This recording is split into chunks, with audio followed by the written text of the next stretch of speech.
Today on Straight Talk Africa, Kenyans go to the polls August 8th. Observers say the contest between President Uhuru Kenyatta and the former Kenyan Prime Minister Raila Odinga is too close to call. In 2007, the election was marred by irregularities and violence, claiming more than 1,000 people. And the last election ended up in the Supreme Court, which dismissed Odinga's petition. What does the Electoral Commission need to do this time around to deliver a free, fair, and credible result? That's coming up next right here on Straight Talk Africa. Hello, welcome to Straight Talk Africa, live from the Voice of America studios here in Washington. I am Shaka Sali. Hello, Shaka, and hello to all our viewers and listeners on the continent and elsewhere. I'm Ayan Bior, your social media reporter.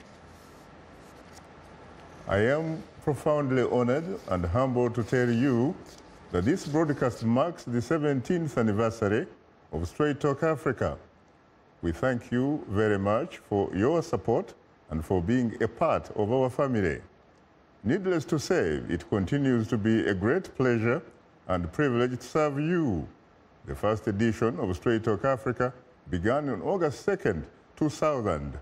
Interestingly, the theme of that broadcast was, guess what? The democratization process in Africa. And well, today, it's a discussion on next Tuesday's Kenyan presidential election. And coming up later, our audience has weighed in on our topic through emails, Facebook, and Twitter comments, and we'll reveal some of them ahead on Straight Talk Africa. Opinion is divided even among pollsters on whom, between President Uhuru Kenyatta and opposition leader Raila Odinga, will win the election, while observers wonder whether the Independent Electoral and Boundaries Commission has the capacity and integrity to deliver a result that reflects the will of the Kenyan people. My colleague, Paul Cisco, has more.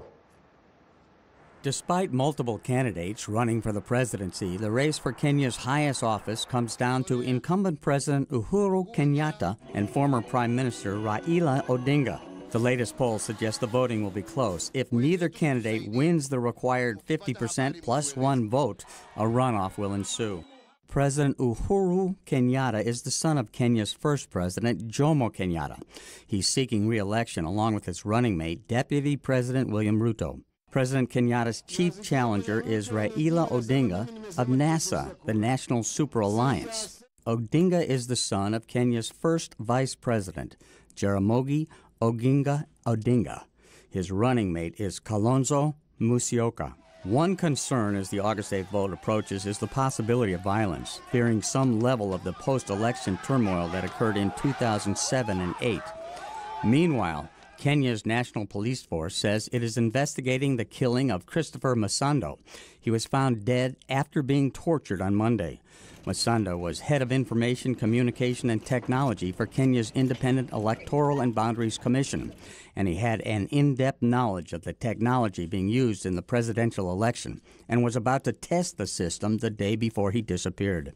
Shortly after Masando's death, IEBC Commission Chairman Wafulu Chebukati asked the government to provide security for all IEBC employees so Kenyans can have a free and fair election.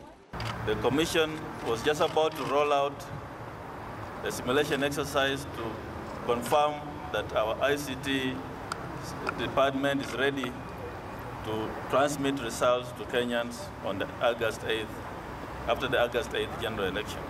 International consultant Anita Reagan has recently returned from Kenya.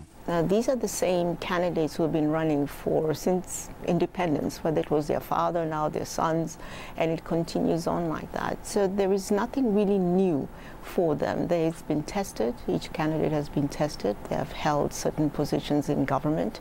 So these are not new players. These are the exact same players. So you can understand their anxiety of what to expect because they've already been there. People need to understand that election is a process. It's not something that is set in stone. So then they can be able to move forward in doing so many other things.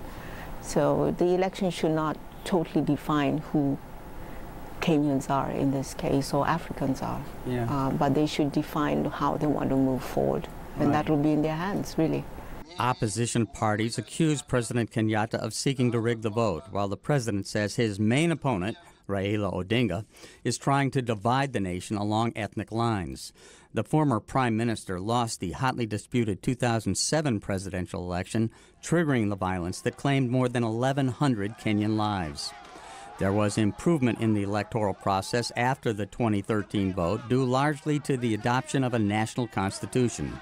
That close contest, won by Kenyatta, was challenged in the Supreme Court by Odinga, who later accepted the court's ruling and the results, which ended with his defeat.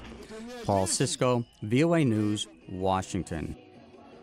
Thank you, Paul. To learn more about the latest election developments, I am joined by my colleague Vincent Macaulay, host and managing editor of VOA's Africa 54 news program. He joined us live via Skype from the Kenyan capital, Nairobi. Good evening, Vincent. Good evening, Shaka. How are you? Well, I'm doing well in the city. It's a bit cooler than Washington. Give us a sense, The really. political, it's one. Give us a sense of the mood on the ground from your vantage point, Vincent. Well, in a word, you can say that there is a great amount of anxiety in this country. Many are looking forward to the 8th of August with so much anxiety, not knowing what will happen thereafter. In as much as, that is the case, many, of course, want to see that this day comes, they participate in the elections, and hopefully the person they support wins this vote. Of course, latest developments, especially the killing of an electoral, very critical, in fact, election official, has even added to that anxiety. Many are questioning why he was murdered at this critical time and who had the interest to do that, and what does this mean now for the electoral body that is determined to deliver this election in a free, fair and credible fashion. Vincent, of course, I gather that you're talking about Chris Musando. Is that correct?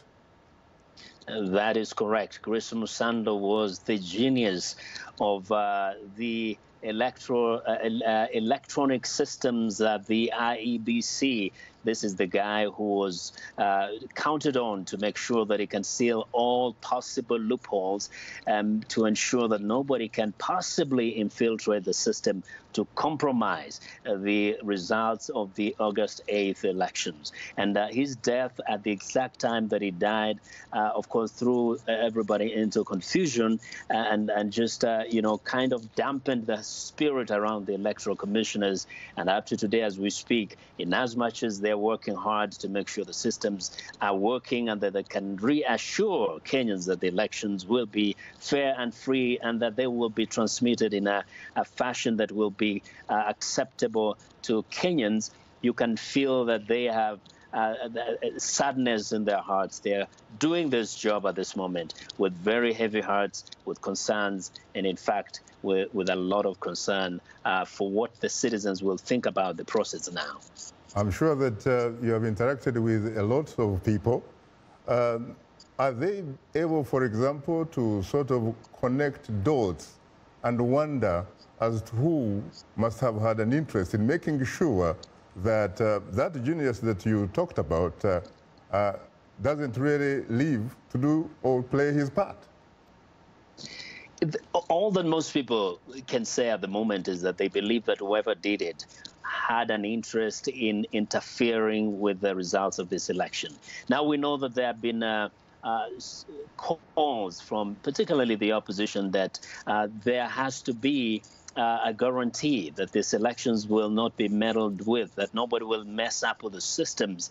And the Electoral Commission has repeatedly said that the systems are not susceptible to compromise. Now, Chris Musando was known to have gone around the media houses to reassure people that the systems that they're put in place, the safeguards, in fact, make the system foolproof such that nobody would be able to infiltrate the system.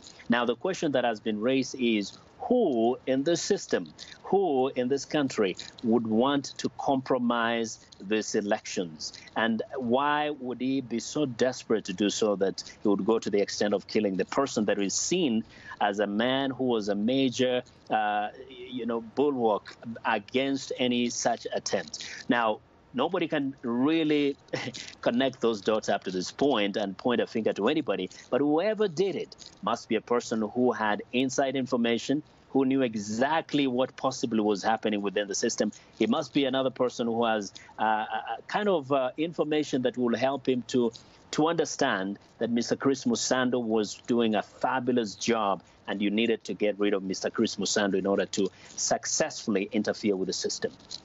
In fact, there are theories that the fact that he was tortured and that perhaps, in fact, even his arm was cut off, that perhaps that person or people, whoever killed him, may have actually been trying to get some very, very significant information and probably even trying to get a password that must have been very important for the elections.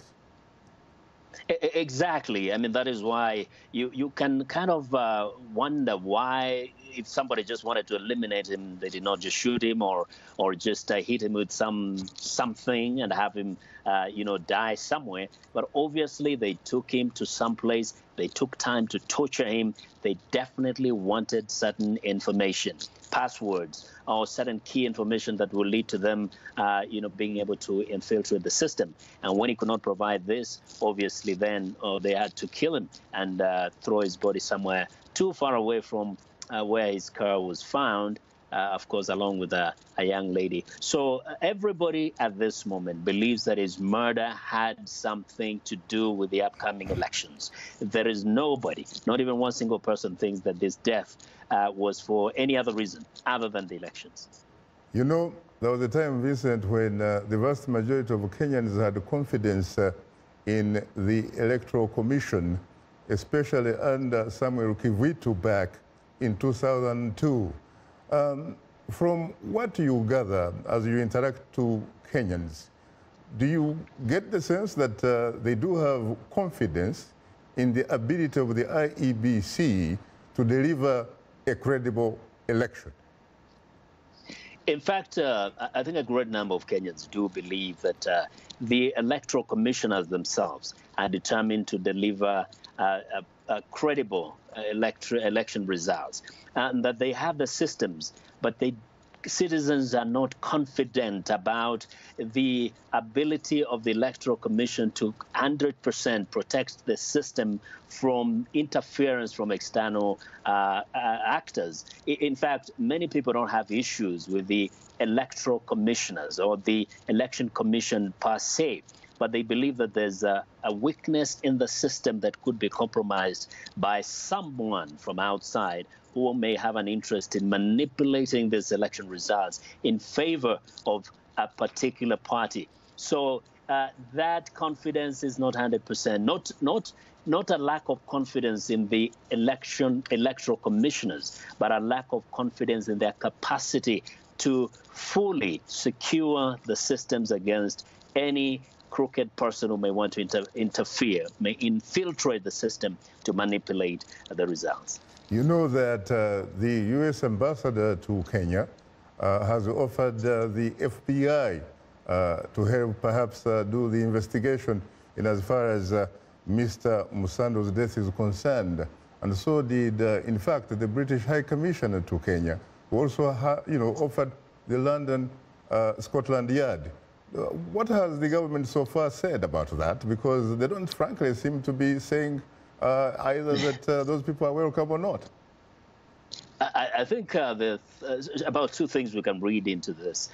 Possibly, the government hasn't accepted the offer, and the read into this is that the government is saying, well, we're capable of doing our own investigation. We probably at this stage don't need anybody to help us from outside. But the others also may look into this and say perhaps someone within the system, maybe the government, is concerned that the FBI or whoever, Mossad, all those that have offered help, could, turn around, could perhaps unearth certain things that may be unpleasant to the authorities around here. But at this point, really, nobody knows why. Perhaps the government is saying we are capable of doing our own investigation, and therefore, if we need help, we'll ask for it, but we don't need it at this moment. Vincent, you covered the previous election, and obviously you gauge the mood then. When you compare and contrast with what is happening on the ground right now, what is your sense? I think at the moment, I mean, issues are very similar. I mean, the previous election, the last election, of course, centered so much around the ICC issue. The election campaigns have been very emotive. There are really no hard issues on the campaign trail now. There were no serious issues on the campaign trail then. What you see on the ground is first, the parties are literally a conglomeration of ethnic groups. There has been a negotiation along ethnic lines to make sure that you can kind of, play around with what they call the tyranny of numbers. There is none of the candidates that has been on the campaign trail that has any serious platform that differentiates them from how they ran the other time or from the other candidate. All they're doing on the campaign trail is, in fact, to insult each other, to play around with the ethnic issues, and of course to discredit each other, whether it is character-wise or their history or where they come from. So I don't see a difference in terms of the issues on the campaign trail. The same characters are on the campaign. They are speaking the same language they spoke last time. For the citizens, I see just even more anxiety, more fear, more concern as to what really will happen if the results, especially if the results of these elections end up favoring one side. That is the government side, especially now that the opposition believes there's a scheme by the government to rig this election. What about the fact that some people have been talking about how the economy is stupid? You're talking, of course, about shortages, for example, of ugari, maize meal, which is a very basic staple. People have been talking about the possibility of an Unga revolution. Oh yes. The economic issues have been out there. Of course, the blame goes squarely on the government of the day, but not that there's any serious kind of discussions on how this will be resolved. But of course, the government sees this as a disadvantage to them at this particular time to have these food shortages, perhaps high prices of essential commodities. And for some, they feel that a majority of Kenyans may vote for the opposition, mostly because of these issues, because of the food issue, the Unga issue. But at the same time, you have to remember that the ethnic vote is very strong. The core supporters of the Jubilee, who are found in Central Province and the Rift Valley Province, will probably, regardless of the issues that are out there, vote for those that they perceive to be their men. And because that's a big issue in this country, where people may vote on hungry stomachs for one of their own. But there is no way you can downplay the fact that the Unga revolution or the shortage of food and the high prices of some of the foodstuffs may have an impact on the election this time around. Talking about the ethnic connection, what about the fact that there is a lot of evidence, for example, that the main opposition, NASA, has actually been making inroads in the Rift Valley? We're talking about Bomet.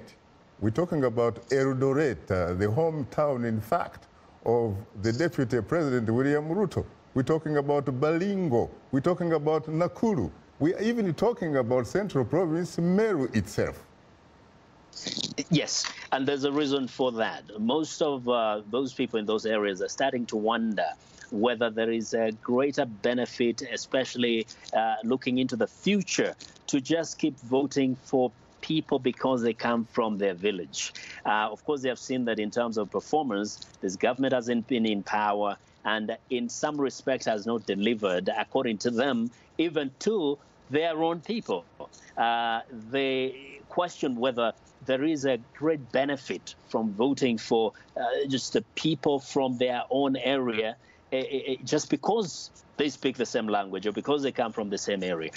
The genius, I think, of the NASA alliance, the opposition alliance, is that it does bring together people from more communities as compared to how many people seem to be in Jubilee. Of course, Jubilee has people from many other communities than two, but the perception is that it is a party mostly populated by people from two ethnic groups, while NASA seems to have a representation of a multiplicity of ethnic groups from across the nation.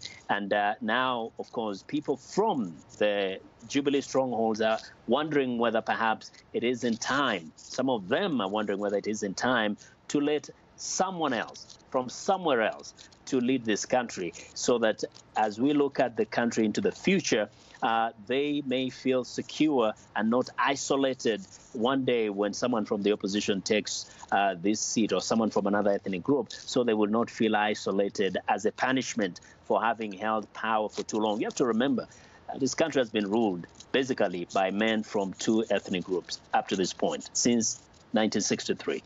We are talking, of course, about Kikuyu in the Central Province and the Kalenjin in the Rift Valley, correct?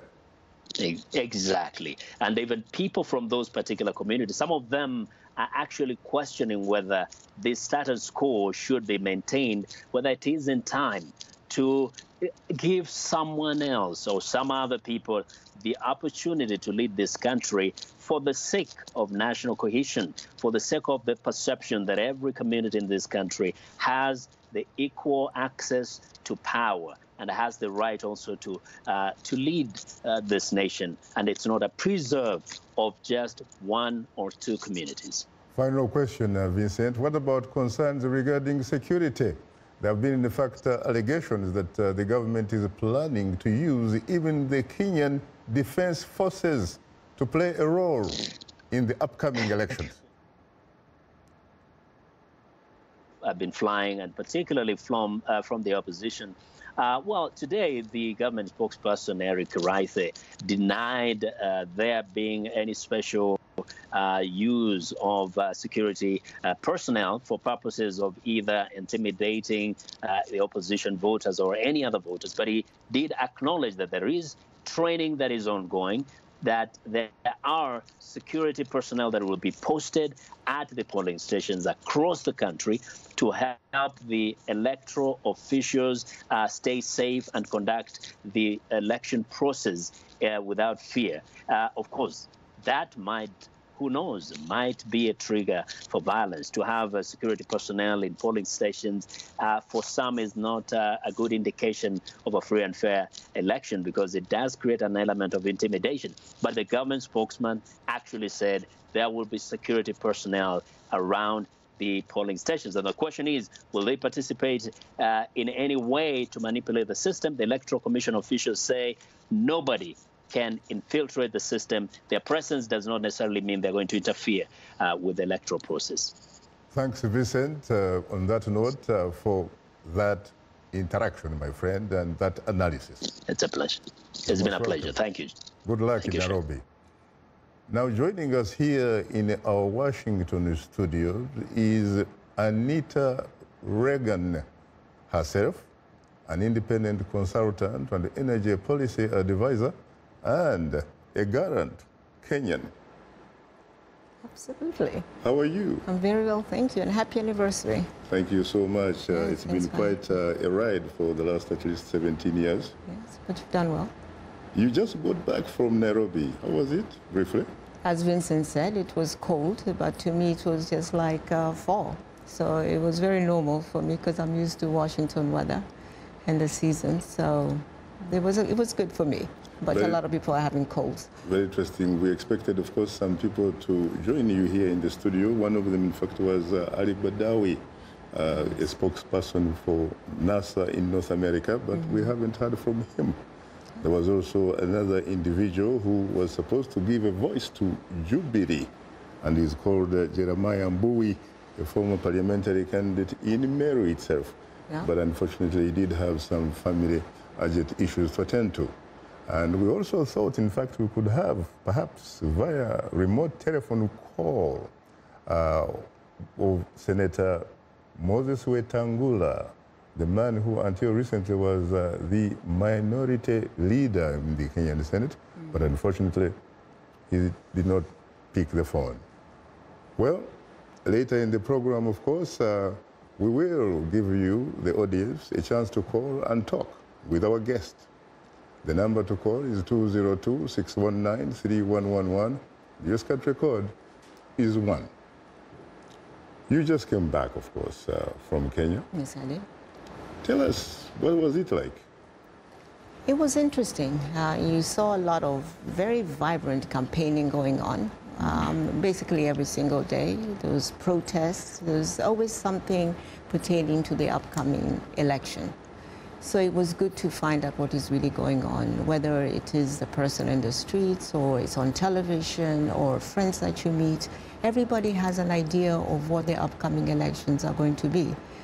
To tell you the truth, I can't tell you either way what it's going to be like, but my major concern is that they have a peaceful election and what happens on the 9th of August. And I think that is basically where I see Kenyans to be more concerned about what happens on the 9th of election, after the elections, regardless of who wins. Did you have a chance to attend any of the rallies, for example, political rallies? No, I didn't. Why? Why not? I didn't. First of all, I was working, doing other things. But on top of that, I was just gauging the normal 190. Whether it was in Uber or in a restaurant or on people you meet on the street, your friends. So I was just gauging them at that level. So my parents at home. So it was very interesting in that sense. You know, a lot of people say that when you talk about politics in Kenya, you're basically talking or invoking ethnicity. Are you telling me that people do not really somehow take seriously or are not concerned about issues that affect them? There is drought in Kenya, for example.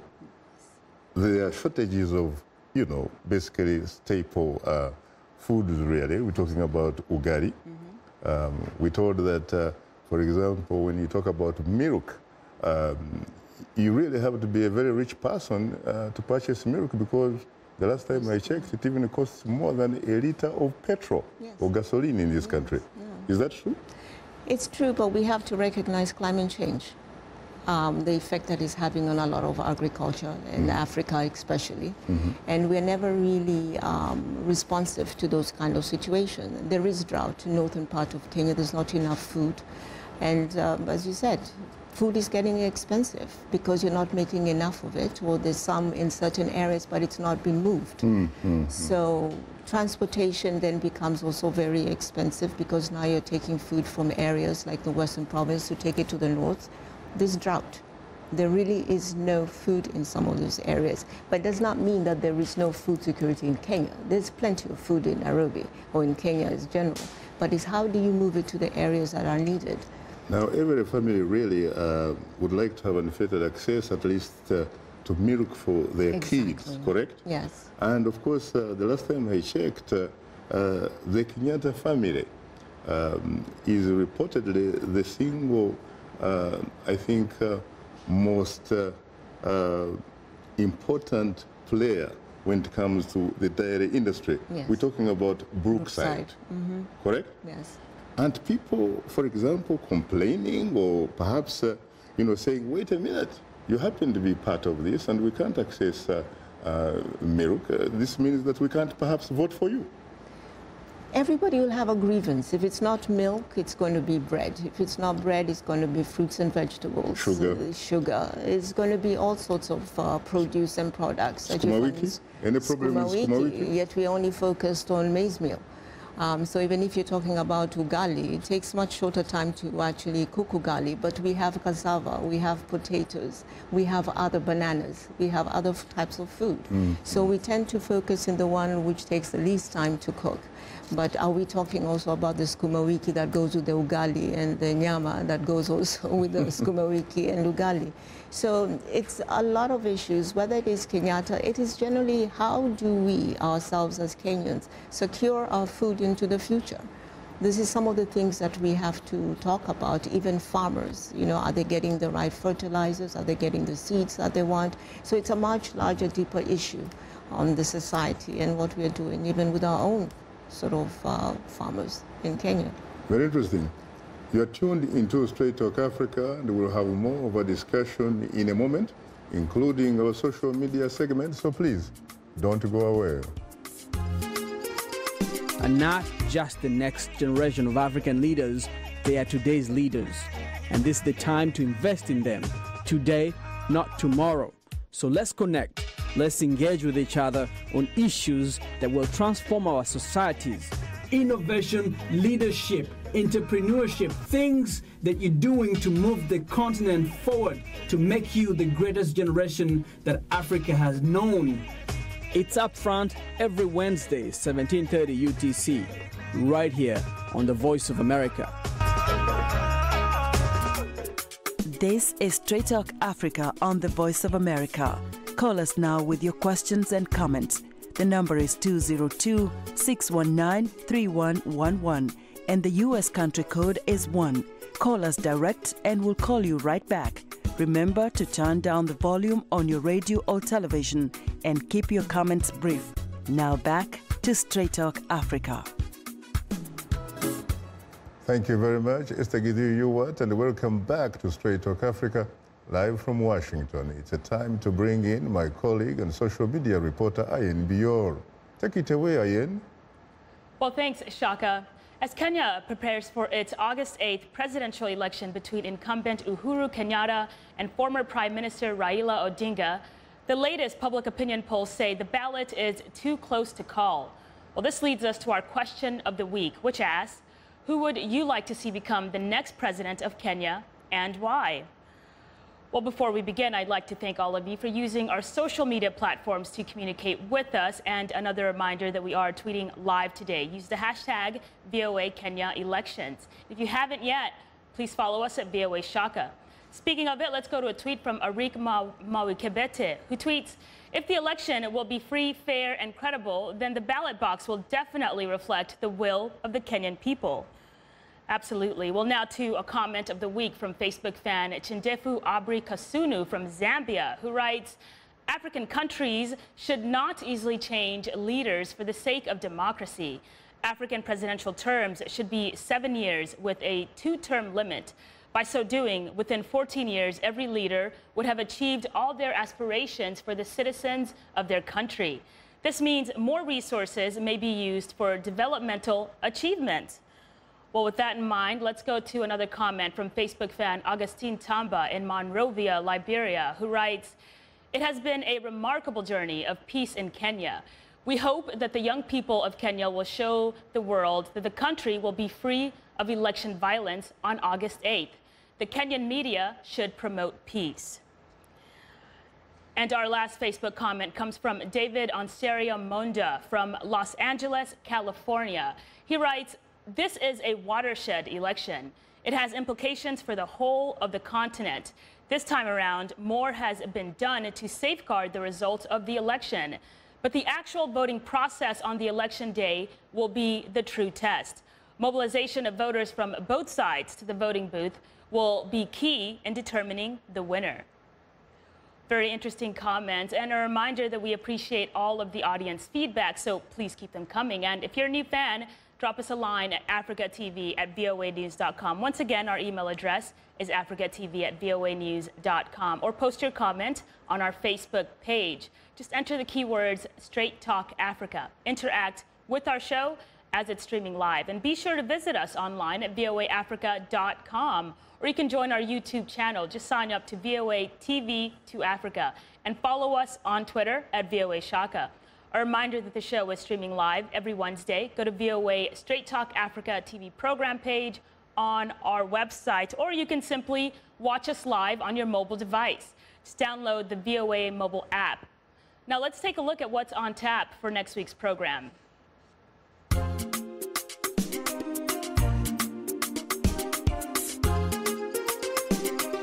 On the next, Straight Talk Africa, an in-depth review and discussion on the electoral process and results of the presidential elections in Rwanda and Kenya.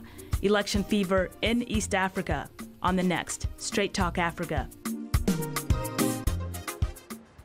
Well, that's all for today's social media segment. Shaka, you and the guests have a lot of social media comments to discuss. Back to you.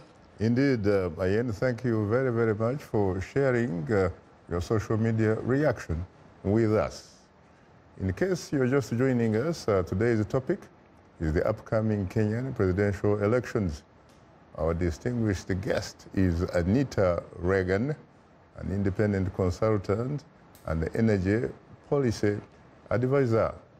Well, I have to say frankly that I'm profoundly honored and exceedingly humbled to have the opportunity to host you on Straight Talk Africa for the first time, Anita. Thank you for having me, Shaka. You're most welcome.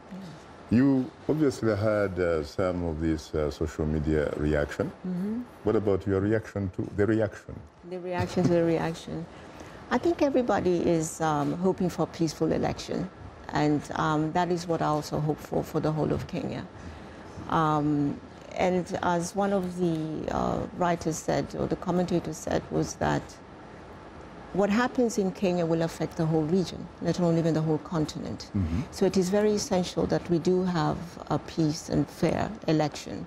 What that means is also another story, because we are actually talking about some of these issues even before they've actually happened. So how we go about even accepting the results, whichever candidate it may be, will determine what happens to us in the future. And that is one step forward into building a much better and more peaceful nation. When you talk to some Kenyans or some friends, say in Kenya and around here, do they share the same view? For example, like you say that Kenya is not only for Kenyans, but in fact is for all of us? Yes, it is. It is. I mean, when you look at the map of Africa, Kenya is like the heart of Africa. It's right there where it's pounding, because it's the one which basically has the ports. The port. Yes. The most important probably port around there. Actually. Exactly. The geopolitical, the most developed one, that the one people can be able to use. And now with the SGR, we're building in the rail that is being built. So it is also going to be connecting the rest of Africa with each other. So that will be interesting to see what that kind of future looks like. So we need to look at way beyond 5 or 10 years from now. One of the social media reaction was that as far as Kenya is concerned, this, in that particular individual's view, is a watershed election in Kenya. Yes. Do you agree with that? And if so, why? It's a watershed election. You have to understand what happened in 2013. Kenya has devolved since then. There's 47 counties. So this is no longer just about 2 candidates anymore. There's over, 14,500 candidates running in this coming election. And we tend to forget that. So we have the governorships, we have the senatorial, we have the members of parliament, we have members of the county assembly. Right. So there's so many other candidates who are running. So the president is supposed to be representing the Republic of Kenya. It is not one ethnic group over another, and we need to understand that. The governors are also going to be taking a lead of what happens in the various counties. So they will also be taking some of the responsibility in how those particular counties are going to be governed. So let us just not only look at this as a presidential election. We are talking about much more than that. Correct. So, but nobody's talking about that part. So 2 people being elected will be president, but then what happens at the county level? People's participation at the county level and selecting the person they believe will help them develop that particular county with the roads, with the hospitals. We're talking about security, and one of the things that they did talk about was the security that is available, but we don't understand that there's also Al-Shabaab next door. There's been attacks in Lamu. So when you even see the activities of the militaries, because of the much larger issues than just running the elections. It's also the security of the country and the people who are going to be at the polling stations. Talking about the different elections, how important really has devolution really been in as far as people are concerned? Because you're talking about governors, obviously you're talking about local government and all that kind of stuff. Exactly. How important, at least from, you know, from what you have seen or what you have had in interacting with some of your colleagues and what have you, how important is devolution in their view? Devolution gives everybody an opportunity to participate in the political process, because then if you don't get it from the government, the central government, you can get it from your county government. So at least it's giving people options of what they want to have when we call development, when we talk about services. How are these counties going to provide Kenyans the basic services that they need? We're talking about medical, we're talking about education, transportation, security, food security. So there's a lot more issues at stake than just talking about two people.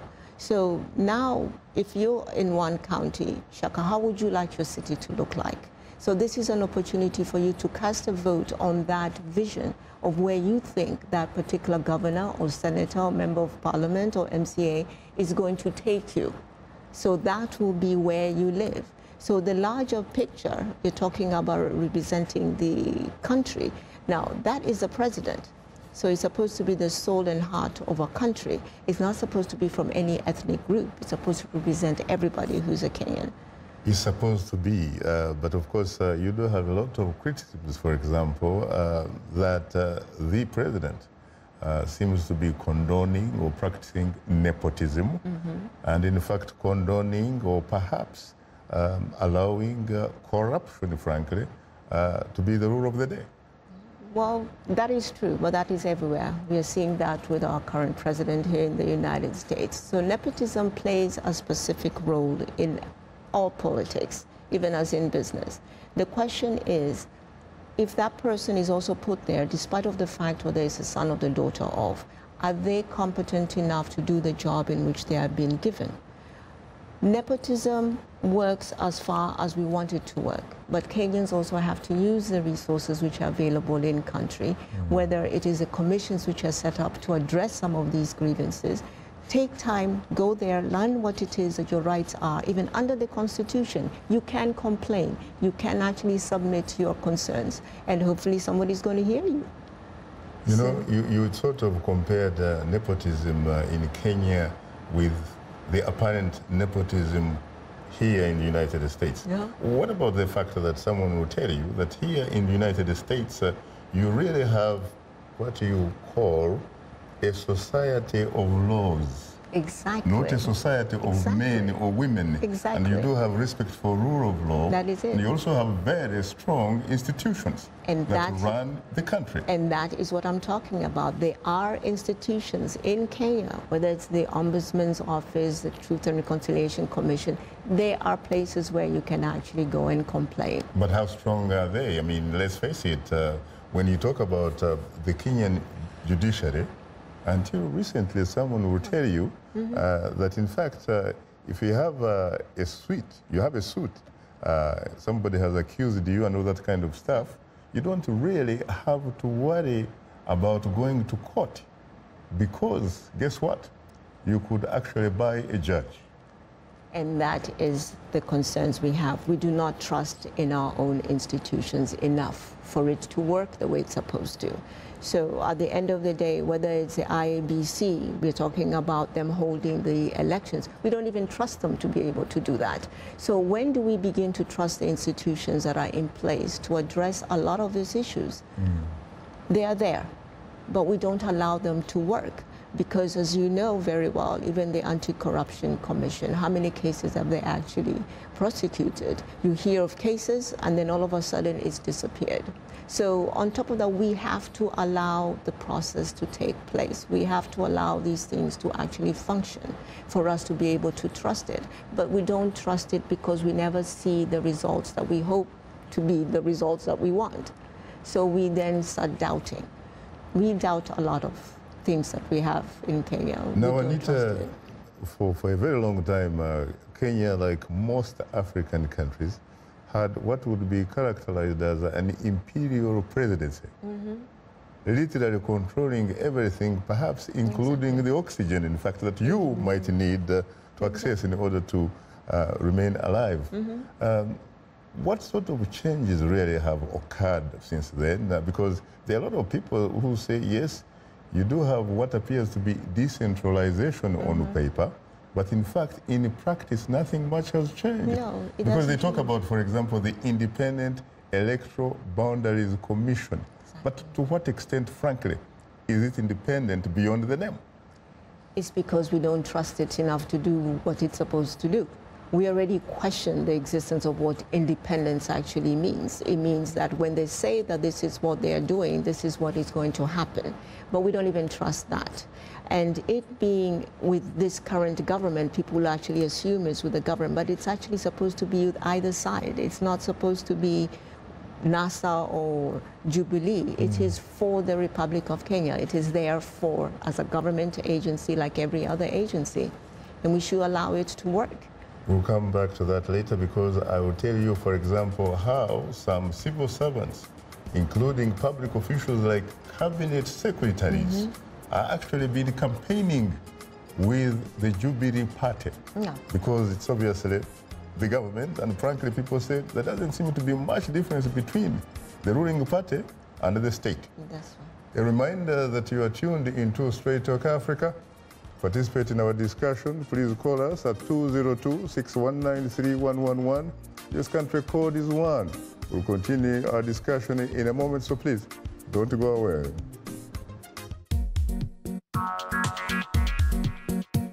Like Voice of America on Facebook.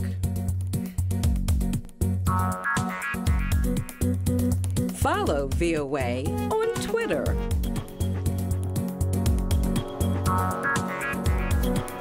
Join VOA on our YouTube channel. Like, follow, join VOA. If you like today's show, please write and tell us what you think or give us some suggestions. Be sure to tell us what station you're tuned into. Our address, Straight Talk Africa, Voice of America, 330 Independence Avenue Southwest, Washington, D.C. 20237 USA. Or send us an email at africatv@voanews.com. Log on to our website at voaafrica.com. Or post your comments on Facebook. Keywords Straight Talk Africa. Thank you very much, Esther Gizi-Ewart. And of course, this is Straight Talk Africa, coming to you live from Washington. Let me come back to you, Anita. I had said that I would come to the issue of, I would say, probably not allegations, because in fact I have seen some of the evidence myself.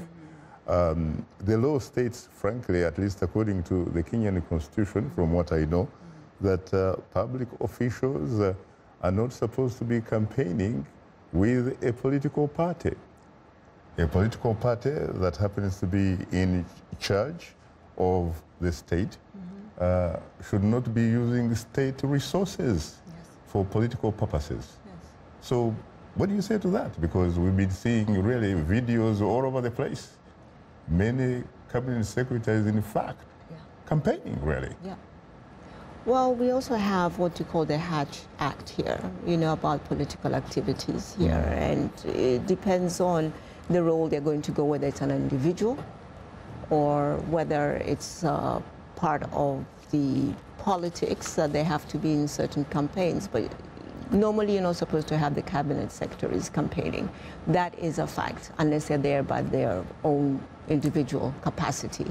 And if they are going to be there as part of the party, then they need to declare that. So how come, for example, the IEBC is not calling them out? That is a question that we need to ask the IEBC, because a lot of these laws are actually, as you said, it's in the books, it's in the Constitution, but who enforces them? And that is part of the problems that they're also having in Kenya, is who enforces half of the laws which are there? Nobody does. And then when people come in, we call them out, but then what happens after that? But normally they're not supposed to, actually. Even here, you're not supposed to. That's part of the political activities. You're supposed to separate that out based on their official position. Anita, excuse me, let's go to the telephone lines, the telephone callers, the lifeline of the show, as a matter of fact. Good evening, Okolo from Nigeria. You are most welcome to Straight Talk Africa. Okolo, can you hear me? I'm afraid I cannot hear Okolo. What would you like to see happening in your country? Because your country has incredible resources, really. We're talking about both natural and human resources, and yet it has not yet, frankly, attained even perhaps half of its capacity, really, potential. You're absolutely right. We have not reached our full capacity. That doesn't mean that the opportunities are not there. The opportunities are there, especially amongst the youth. They come up with some amazing things, especially with development of some apps, you know, regarding one thing or another. M-Pesa. M-Pesa is one of those things. But the problem is that with the environment that we live in right now, will that be able to absorb some of these new innovative ideas towards the future? Because these is the people, actually, most of the youth are the people who are going to resolve a lot of the problems we are currently having right now. But they also need to be given that platform. You know, short of just being told, we'll get you a job, but what kind of a job? Is that a job that they can actually do, or the job they really like to do? But we need to create those environments and opportunities for them to do that. You know, I have been watching and monitoring campaigning in Kenya. It looks, you know, incredible. Yes, it does. Have you been impressed by the manner in which they're going around about campaigning? I am, absolutely. It's very vibrant. Everybody's really into it, in their heart and soul. Everybody's really participating in it in one form or another. How they actually even presented the manifesto, that was something very interesting to see. And so even I was amazed. I was on the computer and I wasn't really watching television, and I had the music. And I was like, this is really nice music to represent what is either party's position on any given issue. And they did it very well. And I was really impressed by that. This is one thing about the youth participating. Although some of the youth have complained that either NASA or Jubilee have not really listened to what their grievances are, what their issues are. So, but they will use them when it comes to certain aspects of their campaign, and then thereafter they're left on their own. So they are also aggrieved to some point, and they need also to be able to participate.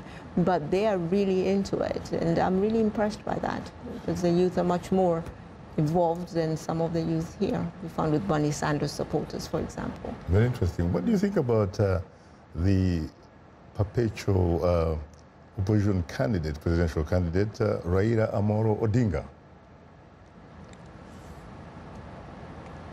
I do not know him personally, but I have seen him through the years as to what he's capable of doing, and I think he's got a lot of potential to present his position on any given issue, just like every other candidate. And it's up to him then to decide to take that forth into the future.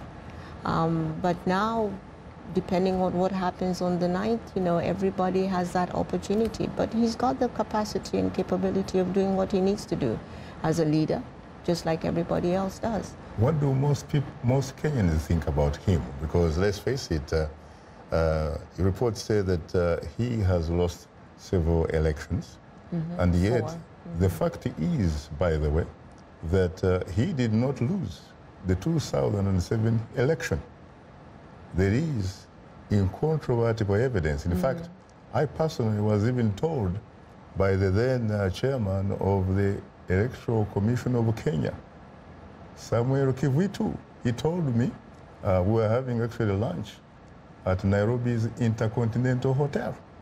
He told me that Raila did not lose that election. And of course, so was the international community, because it accepted the fact that's how you ended up with a grand collision. We're talking about the 2007 election. That's how he ended up being a prime minister. You call it Mukati or something of that sort. And then, of course, I also have a lot of evidence that no one, either Uhuru Kenyatta or Raila Odinga, could actually have won the 2013 presidential election in the first round. But Uhuru Kenyatta won. What is it that you know, people somehow think about Raila Odinga, and looks like their powers that be would not like to have a Raila presidency? I do not know whether that is a position that I will take when observing these issues. And if anybody is for this side or that side, you'll automatically come up and say, this is a person who should have won, or this is a person who should have won. I wish Hillary won, but she did not win. But there is a process in place. Whether we agree with it or not, it goes through that process. The outcome is what it is. We may not agree with it, and this is what I hope also for August 8th. We may not always agree with how everything works, but we just need to accept it for what it is and do a much better job the next time around. And that is what, with everything that the IEBC has put in place, maybe it will be able to address some of these issues that we're talking about, so that we do not find ourselves asking ourselves, this person should have done this or this person should have won. So we do not find ourselves asking ourselves these kind of questions. Let's go to the lifeline of the show, which are the telephone callers. Good evening, Ralph from Liberia. You're most welcome to Straight Talk Africa. Thank you very much. Thank you very much. You're most welcome. Yeah, my name is Ralph Flantier, and I do join from Liberia. Uh-huh. I want to say hi to Anita in studio with you this hour, and then I want to say hi to her, and I want to say to the people of Kenya. As they go closer to their presidential election, I wish them a farewell. I wish them success. As we all know that Kenya is the heartbeat of Africa, and we as African, we must behave as African. We are peace-loving and caring people, and then that of the people of Kenya. So I wish them a success in the electoral process, as they go through the electoral process, and also our own country, Liberia, is also undergoing their own electoral process as well. So I wish the Kenyan a success, and then I also thank the studio there. I also thank you for your talk show this hour. Thank you very much. Thank you, Ralph. Thank you, Ralph. There have been, of course, allegations that, or accusations that, again, that Raila, in fact, is a tribalist, that he invokes tribalism, and yet, let's face it, back in 2002, this Luo man called, decided, in fact, to support, to endorse Emilio Mwai Kibaki, a Kikuyu from Nyeri, to be president. That doesn't look like a tribalist, does it? No. His father, in fact, much earlier, around 1961, was given the opportunity by a colonial governor to be the first prime minister. And he said, no, our leaders are in Kapenguria. And that is how Jomo Kenyatta eventually became the prime minister. Well, Honorable Odinga, he knows the politics. And we may not always agree with the person on the other side, but we need to call it for what it is. Just like when we're trying to pass in a bill or anything like that, I may not specifically like your position on any given issue, but I will support you in the passage of that. So as long as you get 80% of what you want, the other 20% you can always play around with. Who do you think is likely to win? 10 seconds. The people of Kenya. The people of Kenya? Yes. Very interesting. Yes. There could well be change in Kenya. Yes. On that note, thanks to our distinguished guest, Anita Reagan, and thanks, of course, to our affiliate stations, along with our viewers and listeners. We thank you for tuning in. For many of our Voice of America radio affiliates, Learning English is coming up next. And tomorrow morning is Daybreak Africa with James Bate. On behalf of the Voice of America, thanks for tuning into Straight Talk Africa. In the meantime, get better, not bitter, Kenya. And please remember to keep the African hopes alive.